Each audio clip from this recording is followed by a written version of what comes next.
The decade of the 80s were incredible for slacks on the sidelines.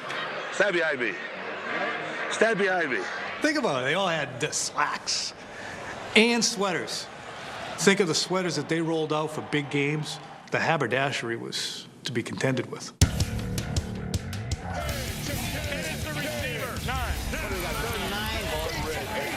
Getting 7 points here. All 6 of you worked your tail off. 5 seconds left. 4, you dreaming? 3, 4. Number 3. 7 only 2 pushes 2 weeks. You have a top 10 for Coach of the 80s. Why? Who doesn't love debating NFL topics of the 80s? Today, we discuss the Sultans of the sidelines.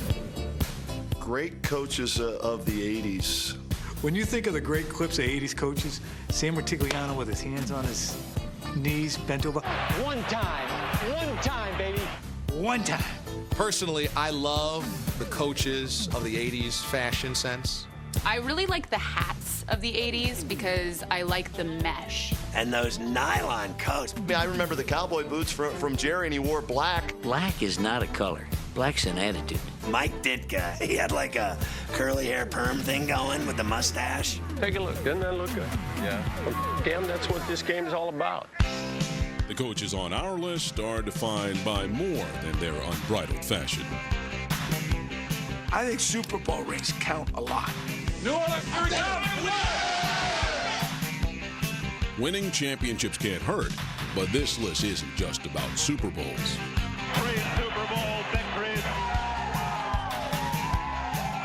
It's about coaching characters who captured the spirit of the 80s. Those coaches made the most headlines. There's no question about that. Gilbride and Buddy Ryan and the Oilers. That's Buddy Ryan taking a swing at Kevin Gilbride. I think that was the 90s. The number 10 coach of the 80s, Jerry Glanville. Number 10. Jerry Glanville is on the list. He wasn't a coach, he was a clown show. How do I look? This is the NFL, which stands for not for long when you make them calls. I'll be selling groceries. Jerry Glanville was unbelievably hyped in the 80s. Damn almighty! You wear some black garb, you wear some black shoes, and I think women dig black. I have a problem with Jerry Glanville being on this list, even at number 10. Jerry Glanville makes our list because he was the Robin Williams of the NFL. Maybe if I wear black, I ride a motorcycle, and I leave tickets for Elvis, it'll kind of obscure that I'm kind of a mediocre coach. We never left a ticket for Elvis at any game I ever coached. He's driving to a race. But James Dean was Mr. Cool. Here's the ticket, James Dean. So we left tickets for him. Okay, we'll make sure he gets it. Thank you very much. Good luck today. Was he a Bula official? Would you bring him over to me, please? I never took myself too seriously. I took my job real seriously. The funniest man in football, Glanville was also a good coach. He turned the Oilers into a playoff team. If Jerry Glanville didn't have such a big ego, he would have been recognized for being a really, really good coach. He had some stuff that was kind of screwy with the tickets and all that kind of stuff. But what he did do is he got his team to play hard, and he got them to believe in themselves. And I think that's what a coach has to do. Way to play, D. Great job, D. Great job over here, D. He motivated you, and he looked at you, and he talked to you, and he hugged you, and he did everything that I loved about a coach. The only reason I can see Jerry Glanville on that list at all is because his ideas of coaching was legitimate. Those were teams that you had to reckon with. Great job, Al. He gave the nickname of the Astrodome. He called it the House of Pain. Well, the House of Pain was the real deal. They were going to get after you. They were going to hit you. He coached that hit-you-late football and tried to make the defenses more than just something that could stop you. They would stop you and make you feel the hurt after the fact. They took great pride in out-hitting you and getting after you and playing the game as it was supposed to be played.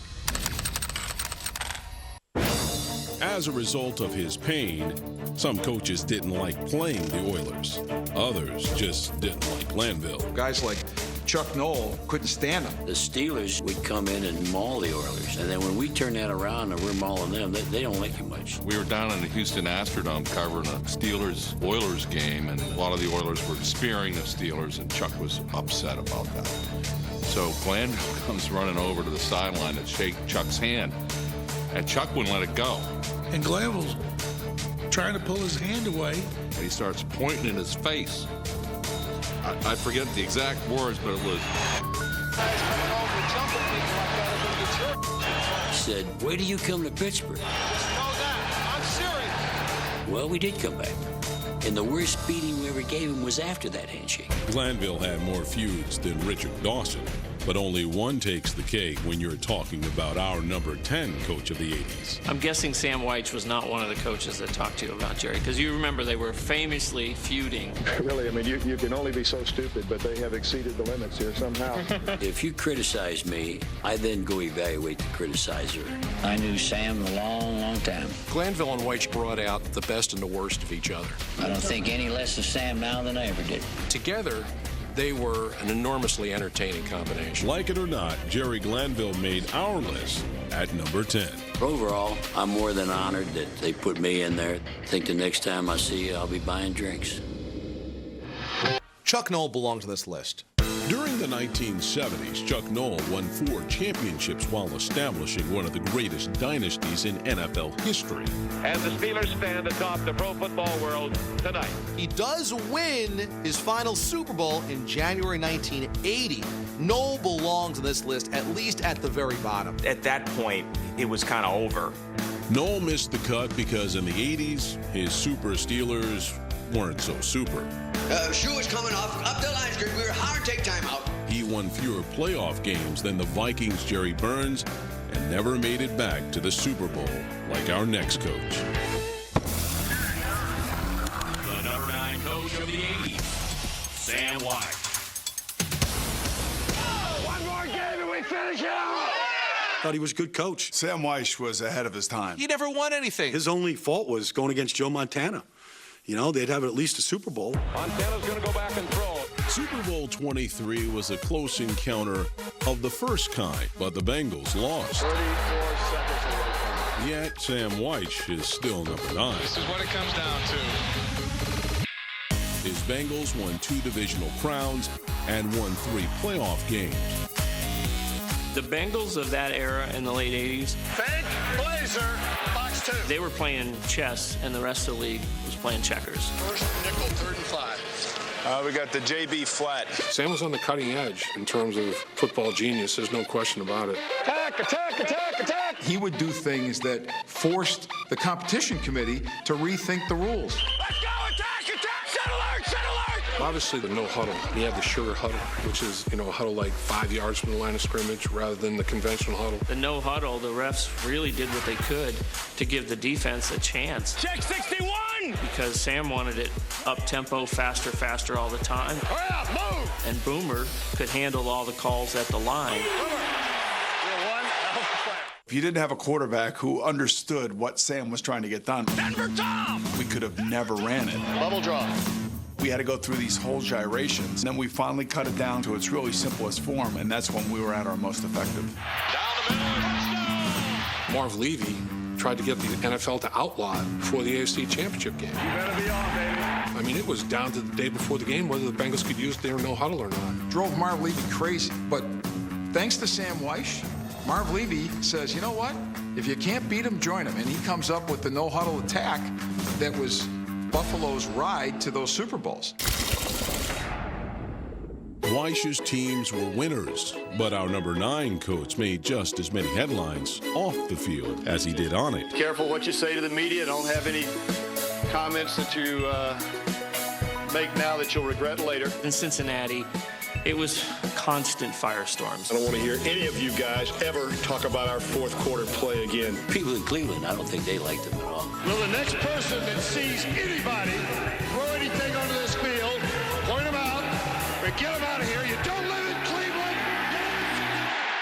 But people in Cleveland hated me more. Weich and Glanville had a lot in common. Despite their ongoing feud, both made enemies and both made our countdown. Chalk this round up to Weich, who comes in a notch higher at number 9. He was always on the cutting edge of things that were tough to defend. I'm just fighting my ass off here. Sam had a good football mind. And a good mind like that, it's a shame it was wasted. The number 8 coach of the 80s, Tom Landry. That hat and that suit, that's what I'll remember about Tom Landry. I love the fedora. The fedora sticks with Tom Landry. It's the coolest thing ever. Put a hat on it. That would have been his motto. Duh, the fedora. Enough of the fedora. The fedora in the shadows. The fedora on the sideline. Enough already with the fedora. Was there ever a funnier guy than Landry? I mean, that guy was just cutting it up all the time. Hilarious. No one has penetrated the gunfighter stare, the grim face that makes him look like a regional director of the FBI or a brooding Hamlet. I hated Tom Landry. I hated his hat. I hated how nifty he was. No one on our countdown is connected with a team and a city more than Tom Landry. He was the Dallas Cowboys. He was the franchise. He was the one and only. The man famous for a fedora wore many hats for the Cowboys. Landry oversaw both the defense and the offense. He coached every single aspect of every single game. Start where you're going to end up on a double shift, see? That way you can look at your situation before you shift the first time, see? Nobody coaches like that. I mean, your assistants are allowed to say something. By the beginning of the 80s, our number 8 coach had won 2 Super Bowls and was more popular in Dallas than J.R. Ewing. Landry, still calm, still collected. We'll put on another ring. Tom Landry is getting carryover effect. The 70s were so good to Landry that they bled into the 80s for him on this list. I think it's way too high for him. You could make an argument that Landry doesn't belong on the 80s list, because that was when things started to get sideways. So why is Landry number 8 on our list? Despite peaking during the 1970s, in the 80s he won over 80 games, led his team to 5 playoff appearances, and guided the Cowboys to an NFL record 20th consecutive winning season in 1985. 49 seconds still. Danny White dropping back. And throws to Drew Pearson. Touchdown. What it's all about. You have to realize that while he wins his Super Bowls in the 70s, they go to 3 straight NFC Championship games with him in the 80s. I got it. You can't lose them if you don't get there. That's right. They've been one of the outstanding teams. 85 NFC East champs with a team that was really patchwork, and 6-2 in 86 before Danny White got hurt. We put Jerry Glanville on this list. That's the stupidest thing I've seen. Yeah, I think that Tom Landry belongs on the list. Those won't be remembered as the glory years of Tom Landry, but as long as it's Tom Landry, they have to be noted. Tom Landry is one of the greatest coaches of all time. So whether it's the 70s carrying over into the 80s, I think you can't talk about the 70s or the 80s and the Dallas Cowboys without talking about Tom Landry. In the 80s, Chuck Knox turned the fledgling Seahawks into playoff contenders. Whoa, Chuck Knox didn't make the list? Only 2 coaches won more games during the decade than Chuck Knox, but he gets lost because he coached in the small markets of Buffalo and Seattle. On behalf of Air Coryell, welcome to San Diego. In the early 80s, nothing charged up San Diego like Don Coryell's offense. It's absurd that you don't have Don Coryell as one of the coaches of the 80s. He's one of the coaches of the century. What's absurd is CBS canceling San Diego's own Simon & Simon. Before that, Air Coryell logged more miles than Airwolf and scored faster than Magic's Showtime Lakers. Goes into the end zone.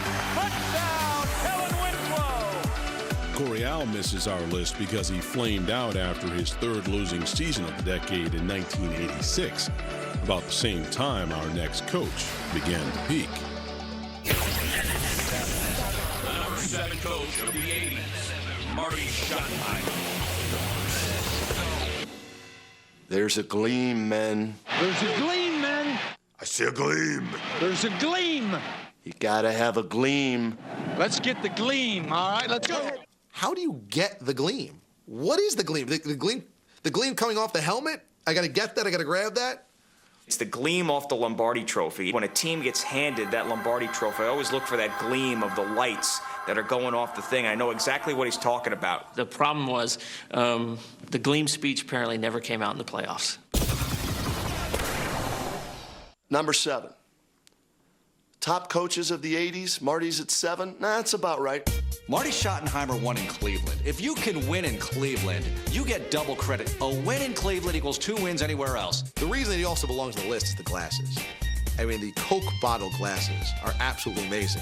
Marty Schottenheimer with those 2 big bay windows on his face. You got to give Schottenheimer credit because these glasses would be totally cool in hip-hop today. Marty Schottenheimer is one of the best coaches in the NFL to never get recognition. If we run the strong five. With his head-to-head, highly animated, hands-on approach, Marty Schottenheimer is a born teacher. In the mid-'80s, Marty Schottenheimer introduced the Browns to a bold and brash brand of football. And over the next few years, Marty Ball became the heart of rock and roll in Cleveland. Has a man open, Weathers, 30, 25, 20, Herning goes on, beats the blitz. Take that blitz and stick it up your Jerry Glanville. Marty taught you football every day, at every position. I mean, he was a very, very good football coach. You're involved in cloud support. You still must read before you support. He's the one guy that can get the hair on the back of your neck to stand up. Right now it's time to take a step forward. We've been here before. You remember? You hear Marty Ball and you think they're going to be good offensively, they're going to get really close, and then if you're a fan, they're going to screw you. They're going to really hurt your feelings. Touchdown! 98.5-yard drive. That guy had the worst luck. I would never walk into a casino with him. Whatever can go wrong will go wrong and has gone wrong. Marty Schottenheimer never won anything. He took the Browns to 4 playoff appearances, won 3 division titles. And the Browns have done it again. They are the AFC Central Division champions. If your goal was to win a division, win no playoff games, Marty's your guy. How much of that blame, if that's the word, would you lay at his feet? I would say you have to blame him for quite a bit of that. I'm not sure they were better than the teams they lost to.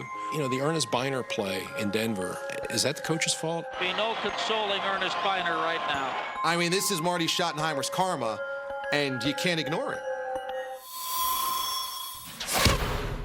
Cleveland was down in the dumps. Cleveland hadn't won in years. I'll tell you, our tight ends are screwing everything up right now.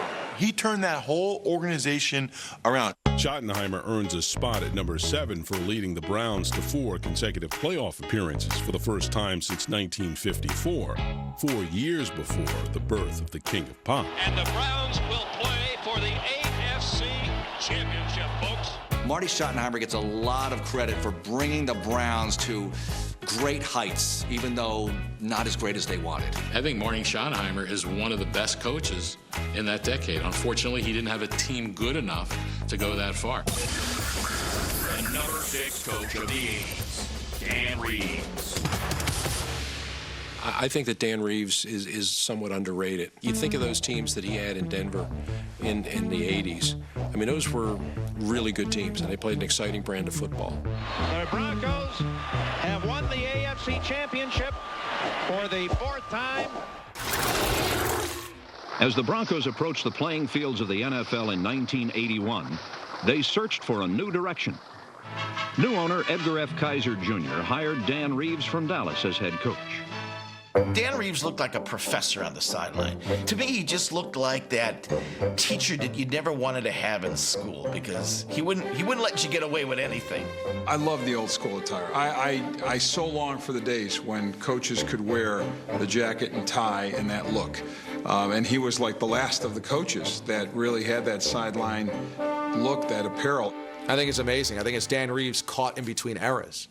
He is a product of the 60s and 70s when you wore a suit to the sideline, like Tom Landry. And then he's getting into the 80s, where it's getting a little bit more loosey-goosey, but he still can't go all the way. So he's got to have the suit jacket, but also the sweater underneath. Now that's classy. Okay, men, games like this won by great plays, by great individuals. We got a bunch of them on this team. Let's make sure we're going hard to get them, all right? Let's get at it. In the early 80s, Dan Reeves transformed the defensive-minded Broncos into an offensive juggernaut. Reeves' new wave approach carried Denver to the top of the AFC as Sundays became fast times at Mile High. Duel in motion. winder. Reverse to Sewell. Pitch back to Elway on the flea flicker. Long throw for Vance Johnson at the goal line. Leaping catch. Touchdown. What a play. Reeves finished with 91 wins in the decade, and he is the only coach on our countdown to lead his team to 3 Super Bowls in 4 years. So why does he get stuck at number 6? Look, Reeves deserves credit for getting to 3 Super Bowls with the Broncos, but they get annihilated in every one of those games. They're never in those games. They lose 39-20 to the Giants, and that's the closest Super Bowl they had under Reeves. They give up 35 straight points in the second quarter to the Redskins in '87. Touchdown, Washington Redskins. In '89, 55-10. Unbelievable. There's something there for Reeves that you have to criticize. If you look at his record, look at the number of games that he won, how consistently he won. He's won a lot of big games and taken a lot of, I think, fairly average teams great distances. And I think he belongs higher in the minds of most football fans among the really good coaches in the modern era. And now, the number 5 coach of the 80s, Don Shula. I think he's a guy that was the best coach of the 70s. I wouldn't call him a coach of the 80s. He's the all-time winningest coach. Now, I know that happened in the 90s, but a lot of those big wins came in the 80s. Don Shula coached in 4 decades. In the 80s alone, he won 94 games. From 81 to 85, the Dolphins won more than 76% of their games and captured 4 AFC East championships. You see that? He's the dean. You gotta call it. Don Shula, to me, was basically Frank Sinatra. Wouldn't he be like the coolest guy to go to a steakhouse with? He's got his own steakhouse. Like, he'd probably be at his own steakhouse at a quarter, smoking a cigar, talking to some beautiful women. There's so many things about Don Shula that are underappreciated. To me, with Don Shula, it's the little things. We need a drive on offense. We need a drive. We got to put it together. We got to start running with the ball, pass protecting, making plays. Next time you see a coach waste a timeout or do something that makes you want to pull your hair out, close your eyes and think about how many times you remember Don Shula's teams doing that. Probably 0. Where's Andrews? What the hell in there? 36 years. That's how long our number 5 coach spent at the helm of an NFL team. He coached a perfect season. He has 2 Super Bowl titles and won more games than any coach in NFL history. Don Shula is one of the most fascinating coaches because of his ability to endure over a long period and not get burned out on the game. Shula's the example that I always use when I talk about good coaches adopting their philosophy to the talent they have. He took about 2 steps back toward the ball. The 1970s Dolphins define an era that is basically dead now. I mean, nobody runs 2/3 to 70% of the time. Don Shula had to go to throwing the ball and eventually realized, okay, I need a magic kind of a passer. The Dolphins select quarterback Dan Marino of Pittsburgh. He went from having the most prolific and dominant running game of the 70s to the most prolific and dominating passing game of the 80s. Marino going deep upfield. Touchdown! Coaching isn't just on Sunday. Coaching is Monday through Saturday. Everything we do is for a reason. So is Don Shula one of the great Monday through Saturday coaches of all time? Absolutely. Mid-season, Earl. Okay, babe. Is he one of the great Sunday coaches of all time? Absolutely. You put those 2 things together, we're going to have a team that has a chance to win almost every time it sets foot on the field. The number 4 coach of the 80s, Iron Mike Ditka. Coach. Mike Ditka was a hot mess. Polish sausage. He was bigger than life. Fierce. He was as Chicago as a deep dish pizza. Ditka. He was really perfect for the 80s. Does anything say more 80s than that old school Bears sweater that said Bears on it? Have you been to an ugly sweater party before? I love ugly sweaters. There is a website, ditkasweatervest.com. I know this because I bought them as Christmas presents for my dad and my brother. Oh, Greg! If you were to make a list of all the great names associated with the Chicago Bears, you would start with George Halas. Number 2 on that list, without question, is Mike Ditka. Man, this is what it's all about. I mean, people are getting snot knocked out of them out there. This is a good football game. He's got the awesome Chicago accent. He's bold and he's brass and he's got the slick back hair. You want it that much? Let's go! Just his steel jaw, his chomping the hell out of that gum made people fall in love with him. What if the Bears, what if they all missed their wake-up call? You know you've made it when you're a very long-running SNL skit. How much would you beat Dallas by? Skits and styles aside, Mike Ditka was an intimidating coach. I know I'm smarter than that. He's at number 4 on our list because of swagger, not sweaters. Ditka used, shall we say, unconventional ways to motivate people. I don't give a on the shoot, catch the ball. But it's hard to find a player that didn't say they loved playing for Mike Ditka. Mike coming in, halfway through my career, changed the team. All you got to do is want it as much as we know we want it. That's a guy who had a plan, and you were either on the bus, as he would say, or you were under it. Yeah, the play he threw to Willie for a touchdown was his own call, was not my call. He just took it on his own. I'm running this show. You may be the guy who heads up the huddle. I'm the CEO of everything. Don't change your rock. Stay out! Stay out! See that? That's your IQ, buddy. 0. There were times I worried that he might kill his quarterback. Get him the out of there. The temper and passion had their roots. No, not Guy G. Call it the trickle-down Dickonomics. Be smart. Let's go down and pin him in. Let the defense go to work. But there was a beauty to Ditka. He wasn't just a hothead. He was pretty funny. Why someone trying on first down? At what point of the game, dear? We were lucky to win it, so I'm take the luck. I'm tired of the skill. Mikey? But what Ditka's Bears did on the field was no joking matter. From 83 to 89, he averaged nearly 11 wins a season. We've earned the right. Now we got to go out and take the right. And he, of course, led the Bears to the Super Bowl title in 1985. Just going to beat on you and beat on you and beat on you for 60 minutes, if that's what it took to win. We got to knock it out of center. The X's and the O's part of it, that to him wasn't nearly as important as just being tougher than the other guy. You think this is a damn soap opera, you're full of We missed Mike Ditka. Where's the characters at? The guys that just had this simple approach to the game, like just go beat the living crap out of that guy.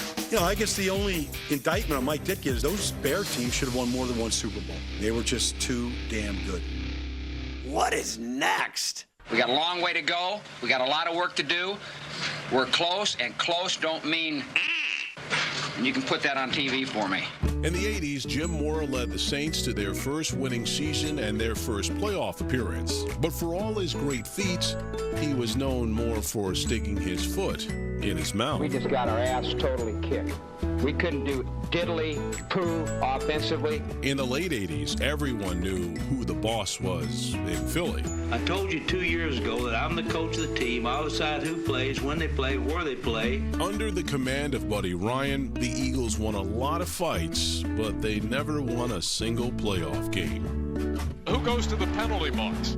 Yet neither Mora nor Ryan could match the combination of quotability or success of our next coach. It's unbelievable. That's why sometimes I call you guys commies. That's why. It's that stuff right there. There it is. Subversive from within, even when it's going good. The number 3 coach of the 80s, the tune-up, Bill Parcells. Here comes Harry Carson now. He's looking for the Gatorade. Is there anything more 80s than Gatorade on Parcells? Parcells is up there without the headset, and they get it.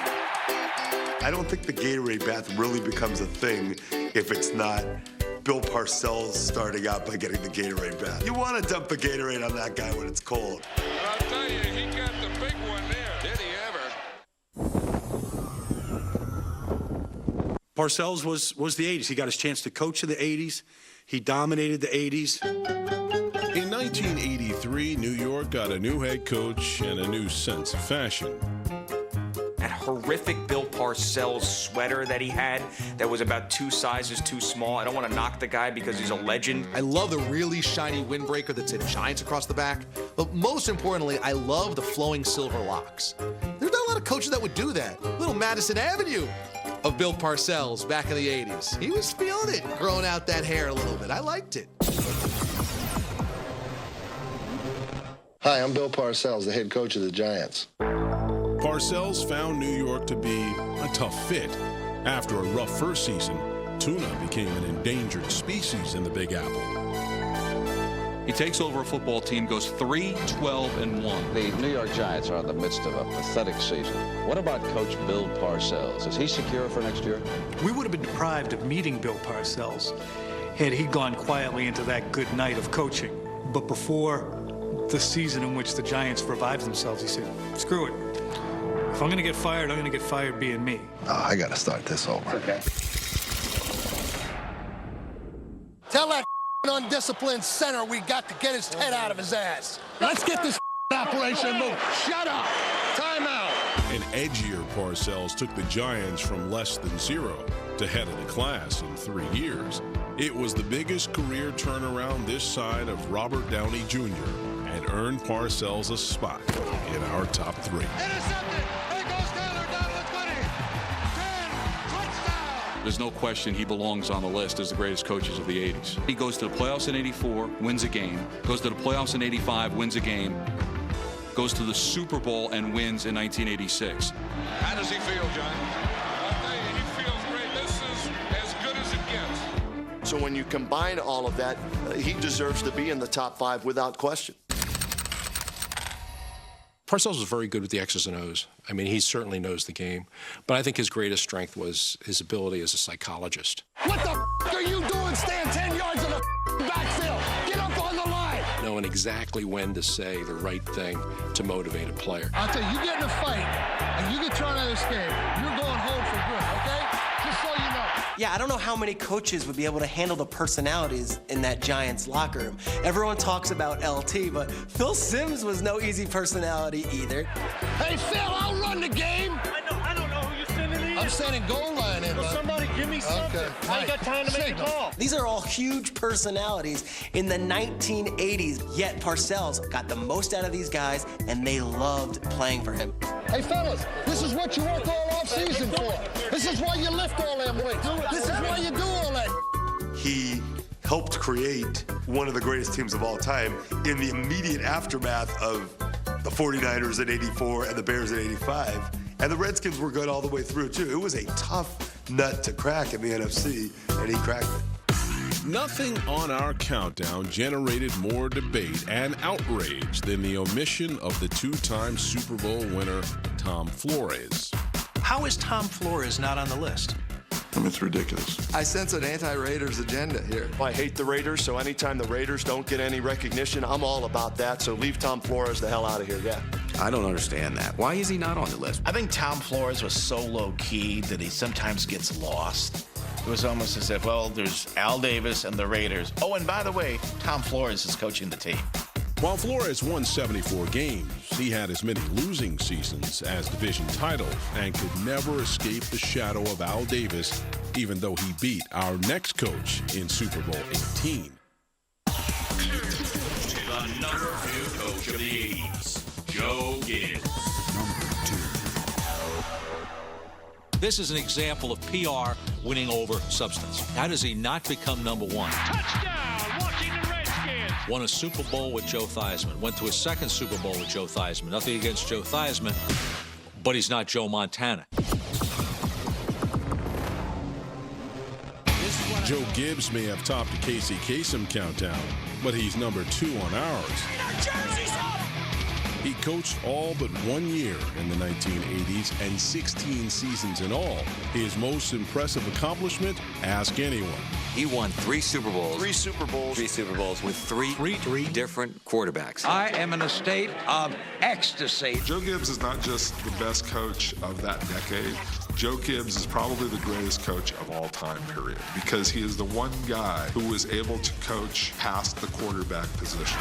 He could win whoever the quarterback was. And he realized, I want my quarterback standing up when the game's over.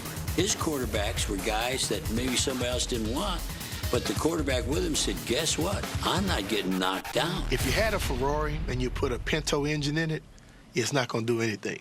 So he focused on the offensive line. Oh, my goodness, what a run. See, everybody always said a different quarterback, but it was different running backs also. Touchdown, Joe Washington. But you had the same offensive line. The transmission and the engine is the offensive and defensive line. If you get that first and solidify that on your football team, your team is going to be great. He's got Orr wide open. Gibbs' teams of the 1980s won 69% of their games. They won 4 division crowns, 3 conference titles, and 2 Super Bowls. Where's Ricky Sanders? And yet, they weren't loaded with Hall of Famers. We had oddballs. Not over to the fat lady sing. We had guys that were freaks, and yet he could deal with it in a manner in which a lot of guys, their ego wouldn't have allowed them to. Proud of all of you, man. He really understood that the game wasn't necessarily about stars, but it was about team.